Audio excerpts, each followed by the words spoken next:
of city of Quarantine. We have about 50,000 people, and it is located in the beautiful, beautiful lands of a capitalist society. It's located about 1,000 feet above sea level with about $420 per person per income. You know, the good life. They're living the good life. It's a very, very environmentally friendly world. We have been dealing very, very respectively with the urban sprawl, the nasty urban people, if you know what I mean. So if you follow me, I shall introduce you. We have our supplies. You know, we have our farm, and we have our animal farm with cows, pigs, sheep, and chickens, all free range. They are living the best life they can. They're happy, and they are slaughtered humanely in order to feed our population. This is our main part of the city. All the city is spread out into 5 different parts, each area containing 10,000 people, and that is how we deal with environmental sprawl. We do not contain it to a single area. We spread it across so that each area has enough land to grow and stay beautiful. We have our residential area. We have a apartment building that is in progress. It is being built with the deep underground mines that we have situated across the land, safe in an area that has been deemed fit via our mining team, that it is appropriate to mine and is substantial. We have stables, we have all sorts of that, and then we have even more residential areas. We have a restaurant, and then we have a supermarket, we have a shopping mall, we have a strip mall, where the people of this part of the city can work and earn money. They have happy, happy jobs, doing happy, happy things. And they are serving their capitalist society wonderfully. If you follow me, we also have our own laws.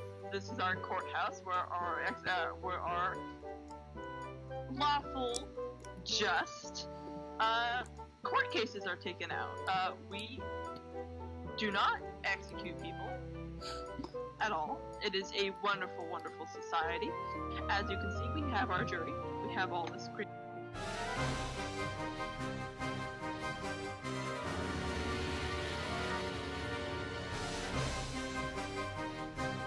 This is our courthouse, the foundation of our true society. It was built using completely environmental friendly areas in an area that is restorative and safe. Our capitalist society has the best and most equal of laws. It is just, and we follow the rule book. Since this is all made out of stone and very, very sturdy.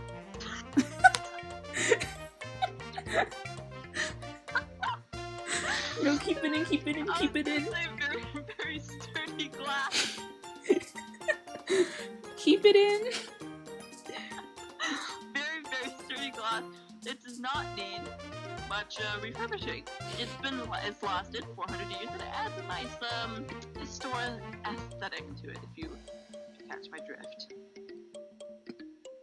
Now, as you can see, obviously, we are a very dense. Of course, we could not properly display it in this miniature, but each house is about a couple hundred square feet, containing numerous houses. So in this plot of land, it is enough to contain about 10,000 people. We have a river running through it, which is, although a great way to store our waste, we do have a dam. We do have a dam in order to help with our farming, as you saw earlier. Yeah. We have a healthy amount of fish species, and this is a sort of cut-off, contained area of our river. A lot of our waste does come in here, and then we take it out and we purify it in another one of our cities. It's purified in this house right here, we take our water and we take it into this area, if you follow me. Now, this may seem silly, but we take all of our sewage water in here, it evaporates immediately, and we use a special process where the evaporation leaves behind all the waste, and we dump the waste into the fiery pits of lava below. Well, we evaporate our water, and it separates all the waste, and then we go through a process where it is enough to, it's safe enough for us to contain in our, it's clean enough that we can feed it to our plants. And then we put all the waste in the lava, and then it burns, and then it goes nowhere, since this entire area of our city is basically carbon-based. We have some of our citizens living here. They are obviously living rather happy lives. They are strong, independent, the greatest capitalists. We also make sure that we keep them happy too by trading with them. We trade them with our materials, and they trade us with materials back. It's a really, really cooperative society. Ooh, damn, you can eat ender pearls. And then That is money. that's our world, and then we go back to our main part of the city. Well, so many citizens traveling to the main city today. Yeah. We love having visitors here, obviously. We also have, as you can see, a protected national forest. This is called the Enchanted Forest. the Enchanted Forest. It is, as you can tell, via signs and strict government regulation, protected by both us and our government. We have bees, we have flowers, so that it is a self-sustaining forest, one that we expand daily, and plan to take up nearly 400 acres of land. It's impressive. We also have a small, more rural farm of smaller things, such as sugar cane and pumpkins and melons, all that fun stuff. Every time we plant a tree, we have it by law that whoever chops down a tree must replant at least 4 more trees. We have a tropical fish pond, where we make sure that any endangered species, due to any harm that us humans have caused, are taken very, very good care of. Just as good as our citizens, if not better. Because our citizens are happy, and our citizens are successful. And our citizens also follow by the laws. So, if you follow me. But you may be wondering, but I thought you boasted earlier that you have a 50,000 population. Yes, our city, in order to take care of the environment and not concentrate everything, make everything easier for the environment and for our law-abiding citizens to deal with, we spread it out. And you may be wondering, well, why not just make them different cities? What's keeping them connected? And that, my good friends, is where our railroad comes in. It is long, it spans hundreds and hundreds of miles, connecting very, very quickly each and every separate section of the city. We will continue to the other parts of the city later. But as a more short and a more compact journey, we have our highway. Our highway is big. Our highway took a lot of work. It took a lot of resources, and yes, it took a lot of carbon. However, as you can see, it is a straight, clean cut to where we need to go. No lollygagging. It's one way. It's a one-way highway. It's so dumb. Our highway is probably the most carbon negative part of our city, sadly. However, it is a wonderful, wonderful destination that leads us to our hiking area. Again, it is heavily regulated by government spending. It's a hiking. Yeah, it's just hiking for our law-abiding citizens that are living totally happy, totally unhindered lives to you know, take a nice stroll up a mountain that we have protected by law to not be destroyed. The parking lot is as far as it goes, and we make sure by having a watchkeeper of government in the house. He's on a traveling mission currently, taking care of some not so law-abiding citizens. But this watchkeeper keeps look over the entire mountain range to make sure that nothing illegal happens. As for expansion, our city does get big because everyone wants to live in our city, of course. It is a wonderful law capitalist society. If we follow our railway, we can go to the second part of our city. It is a much more rural area. It's not as big as the other one, but can contain just as many people, just not as contained. This is where we have concentrated most of our mining. It was a huge iron deposit and very, very helpful for us.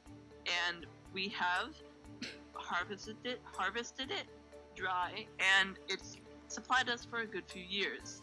That is our amazing mining team at work, working very hard to make sure we're safe. Each city, each miniature part of the city, has their own areas of farming. They are very rural, as you can see, separated pretty sparsely, but very, very large.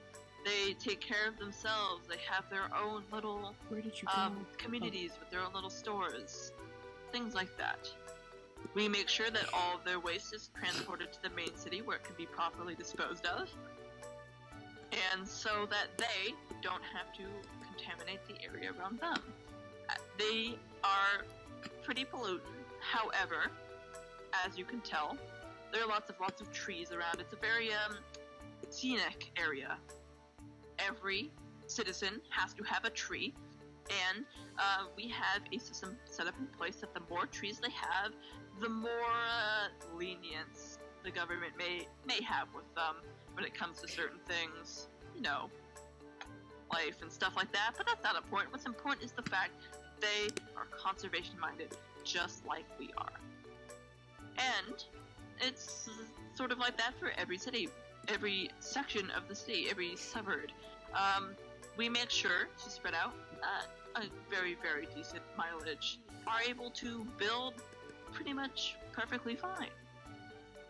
Every area is about 400 acres of expansion, and they're pretty self-sufficient. This railway is the thing that connects them. It's powered by solar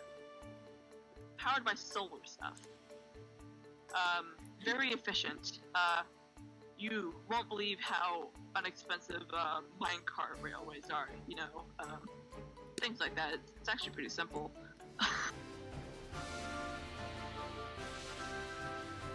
They have their own water system of replenishing. They have a reservoir below here of about 500 gallons of water. They are big, and this is enough to supply them, along with they have a river somewhere. I'm not sure where. I don't come to this part of the city very often. They also have their own disposal system. Like every other part. What did you say?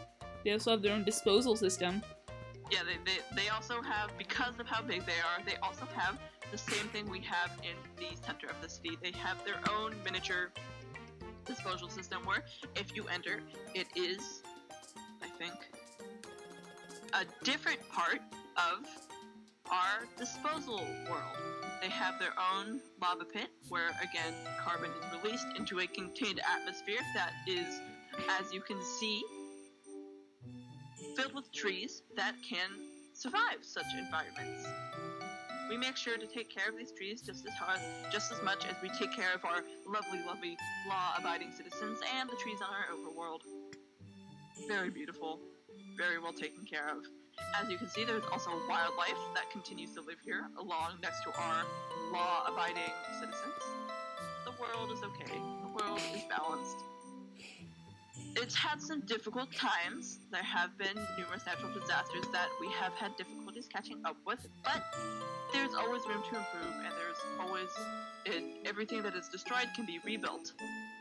It is not a problem for us in our city, because our city is great. This splits off into 2 separate cities. There's one to the left, which we shall not visit because it's just the same as the second part of the city that you visited. It is relatively small, very, very rural, and all of its disposal is sent to this city, where it is disposed of in the portal, as we said. They have their own water system, they live next to a lake, everything is great. They live in an acacia forest, which is yet another form of protected forest land. If you follow me in this direction, we have our acacia forest. Again, you can kind of see a trend. We have urban, rural, urban, rural. We have a more rural city with a huge, much larger than the others farming industry, because the soil in this land is very, very fertile. Because we are a wonderful, wonderful capitalist society, and we take care of our environment and our people. They also have a well. It is not as robust as the last cities, but it is enough to take care of their very rural way of life. They have a mountain river, which they grow sustainable plants alongside, and they make sure, once again, every citizen must have a tree. Every time a child is born, at least 2 trees are planted. They have many, many animals that live around. Again, free range, more free range than our urban one, but that's because they just have more rural, easier to have these sort of free roaming animals.